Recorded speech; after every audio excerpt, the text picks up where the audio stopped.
Kalau kita sudah berdakwah tapi orang tuh nggak ngerti-ngerti seperti apa. Nah ini yang pertama berusaha mengubah tapi dia menolak, mental block dan segala macam. Nah ini seperti apa? Pokoknya kita dakwah orang-orang tuh sulit banget bisa menerima. Oke, aku kasih tahu.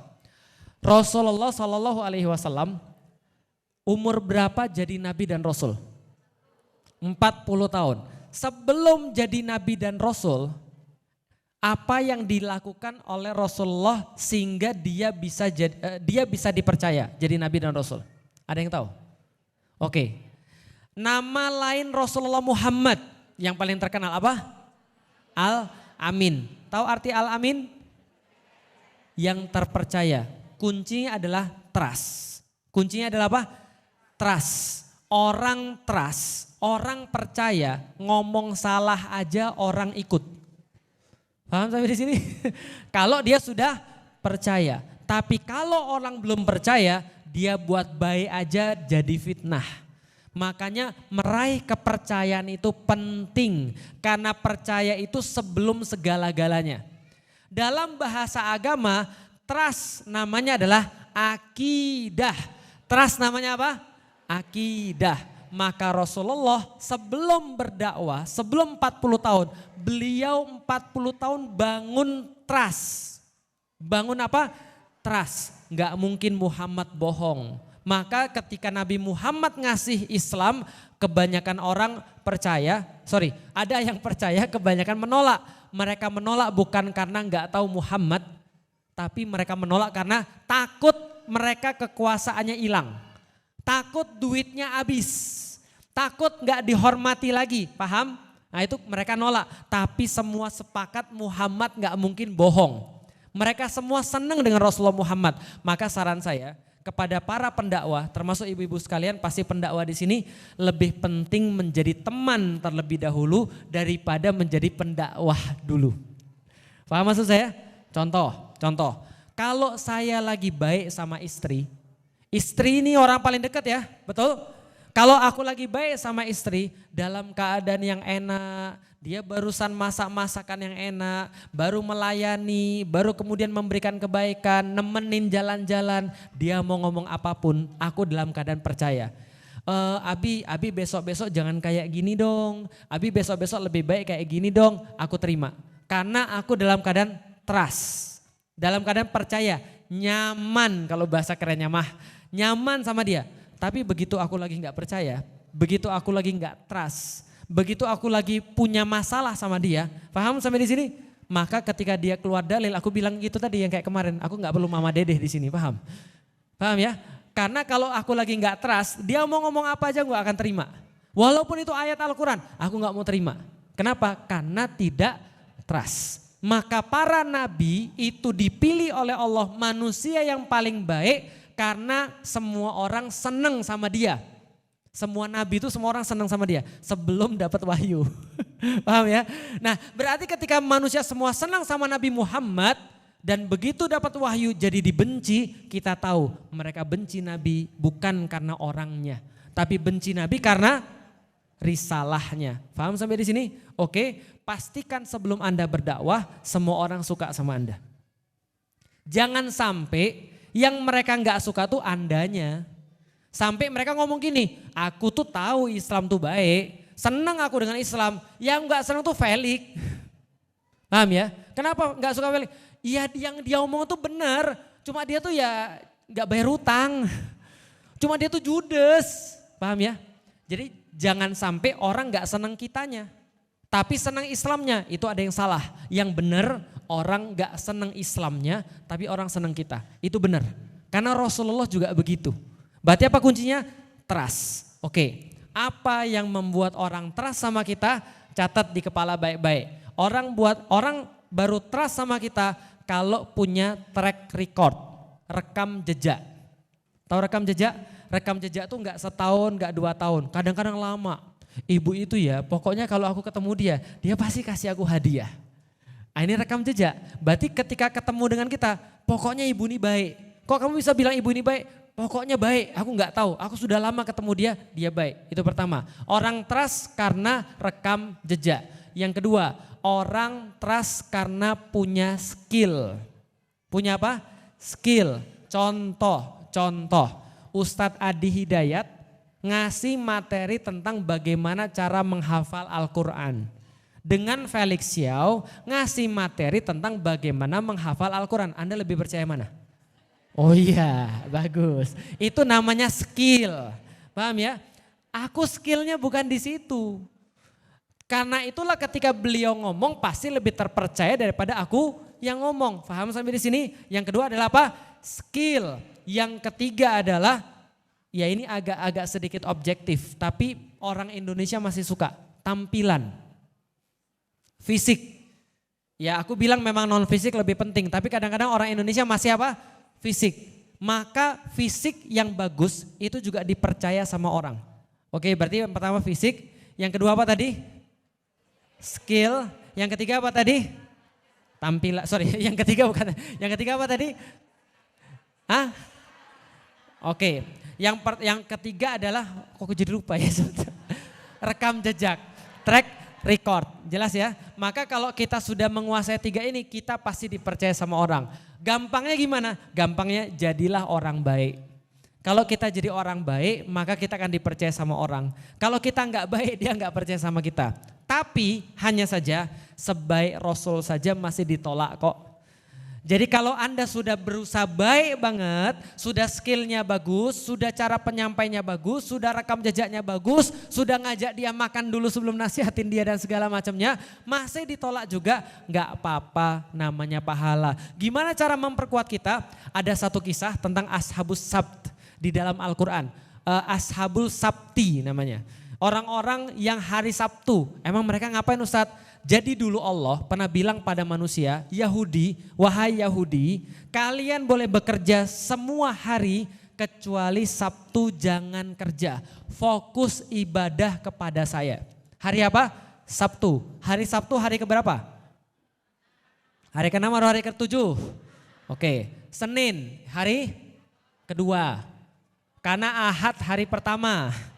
Ahad artinya satu, Senin artinya Atsani artinya dua, Selasa dari bahasa Arab As-Salis artinya tiga, Salasa As-Salis artinya tiga, Rebo dari kata Arba'ah, Ar-Rabi artinya empat, keempat. Yang kelima Khamis, Khamsah, Al-Khamis artinya lima, enam. Apa bahasa enamnya Arab? Bahasa Arabnya enam apa? Yang keenam, Sittah atau As-Sadis, kan masa hari sadis. Karena Jumat itu langsung Allah yang ngasih harinya, jadi hari keenam namanya hari Jumat. Hari ketujuh, As-Sabi atau Sabtu. Orang-orang ini hari ketujuh suruh istirahat, suruh ibadah total kepada Allah. Mereka nggak mau. Mereka bilang oke kami ibadah, tapi Allah kasih ujian. Apa ujiannya? Ashabus Sabti ini, orang-orang hari Sabtu ini kebanyakan nelayan. Nelayan tugasnya nyari ikan. Setiap hari Sabtu itu kata Allah ujiannya adalah ikan itu ke pinggir pantai, loncat-loncat terus bilang hai gitu, kira-kira begitu. Nelayan ngeliat kayak gitu kira-kira ngiler atau enggak? Ngiler. Maka Ashabus Sabti ini mikir kan enggak boleh. Iya tapi kita tetap harus cari ikan. Gimana caranya? Gini aja Pak, Yahudi nih biasa. Mereka tebar jaring hari Jumat, ikan-ikan datang hari Sabtu dan cuma di hari Sabtu aja ketika mereka disuruh ibadah, ikan-ikan ini ujian ini. Nah mereka jaring ikan itu di hari Jumat pasang netnya, masuk ikan-ikannya di hari Sabtu, mereka ambil di hari Ahad. Curang gak? Curang, maka mereka mau diazab oleh Allah. Ketika mereka mau diazab oleh Allah, sudah banyak yang ngasih tahu, gak mau, bebal, dablek, gak mau sama sekali. Maka masyarakat terbagi tiga. Terbagi berapa? Satu, orang Ashabus Sabti yang bermaksiat pada Allah, yang jaring di hari Jumat ambil di hari Ahad. Kedua, orang-orang taat tapi si paling. Orang-orang taat tapi si paling. Yang merasa taat banget, yang lain pasti diazab selain dia. Yang ketiga, para da'i. Yang ketiga siapa? Para da'i. Orang yang kedua, si paling bilang begini, mereka gak mungkin selamat, bahan bakar neraka tuh mereka semua tuh. Udah ceto, masuk neraka, jelas gak ada keselamatan lagi bagi mereka. Ayatnya sudah jelas, mereka diazab oleh Allah, itu yang si paling. Tapi orang yang berdakwah terus menerus, tanpa ragu, tanpa bimbang, tanpa bosan. Mbok ya bertobat, ayo yang ini lebih bagus. Berapa banyak sih ikan yang bisa kalian dapat di hari Jumat dan Ahad? Bukankah Allah sudah mencukupi semuanya? Kenapa harus lebih banyak lagi? Ini cuma ujian my friend, kawan, ini cuma ujian. Udahlah tinggalin semua ini. Dakwah terus sampai para si paling sama pendakwah diskusi. Si paling bilang begini, ngapain lu dakwah sama mereka? Kita kan tahu mereka ini sudah pasti diazab oleh Allah. Sudah jelas di dalam ayat-ayat Al-Quran. Bukan Al-Quran. Sudah jelas di dalam ayat-ayat Allah pada saat itu. Si paling bilang gitu, ngapain kamu dakwah lagi? Mereka udah jelas masuk neraka. Tahu apa jawabannya daripada orang-orang da'i? Orang-orang da'i cuma berkata begini, ma'ziratan ila rabbikum. Aku berdakwah karena supaya aku punya alasan di depan Tuhanmu juga. Paham maksudnya? Supaya aku punya alasan di depan Tuhanmu. Kita dakwah bukan karena orang sadar. Jelas sampai di sini? Jangan sampai niat dakwah kita supaya orang sadar. Karena kalau Anda dakwah supaya orang sadar, catat baik-baik, begitu manusia sadar Anda nepuk dada. Gue nih, strategi gue nih. Kalau bukan gue yang dakwah, mungkin bukan kayak gitu ceritanya. Tapi kalau misalnya orang gak mau dengar kata Anda mikir, gagal gue. Betul? Pertanyaan kita sederhana, memberikan orang hidayah itu haknya siapa? Maka kalau kita dakwain orang berubah, itu kita yang mengubah. Allah yang mengubah. Jadi ini bukan tugas kita, tugasnya tugas Allah. Tugas kita tuh dakwah. Maka orang yang tadi berdakwah bilang pada orang yang si paling tadi, yang sudah pasti diazab terus mereka gak mau dakwai orang yang sudah pasti diazab tadi. Lantas dia bilang ini, aku dakwah supaya punya alasan ke Tuhanmu. Karena kamu juga akan ketemu dengan Tuhanmu juga. Terus nanti Tuhan akan nanya, kamu ngapain ketika ngeliat orang maksiat? Yang si paling bilang, ya kan sudah pasti diazab, ngapain gue ngomong sama mereka? Tapi orang-orang da'i akan bilang, kami udah coba ya Allah, engkau saksinya kami sudah coba. Kami sudah coba yang terbaik. Dan kami dakwah bukan untuk mengubah mereka. Kan bukan tugas kami, kan tugasnya Allah. Jadi kalau mereka gak berubah, ya bukan salah kami juga. Karena kami sudah berdakwah. Jadi kita dakwah gara-gara apa? Allah nyuruh kita. Maka kalau sudah Allah nyuruh kita harus semangat. Mau diizinkan atau mau disuruh? Kalau Allah sudah suruh kita, Allah akan siapin akomodasi. Allah siapin gajinya, Allah siapin tiketnya, Allah siapin makannya, Allah siapin tiket baliknya, Allah siapin oleh-olehnya. Karena kita bukan izin dakwah, tapi kita disuruh dakwah. Itu adalah jawaban bagi ibu-ibu. Lah kalau misalnya tetap nggak diterima gimana? Contoh di dalam keluarga sendiri sangat sulit sekali. Sabar, sabar. Karena sekarang aku mau nanya. Lebih sedih mana? Ibu-ibu atau kisah hidup saya? Lebih sedih mana kira-kira? Ya akulah. Lah kenapa? Kalau kita mau ngomong tentang masalah logika ya. Separah-parah orang tua, ibu-ibu dan bapak-bapak sekalian meninggal. Itu meninggalnya masih dalam keadaan Islam insya Allah. Andaikan pun mereka lolos sholatnya. Andaikan mereka gak pernah pergi puasa. Andaikan mereka gak pernah pergi haji, mereka gak pernah mau puasa. Pas mereka meninggal, ibu-ibu tetap bisa doain mereka, betul gak? Lah kalau aku, gimana ceritanya? Mereka kemudian udah meninggal, aku gak bisa doain loh.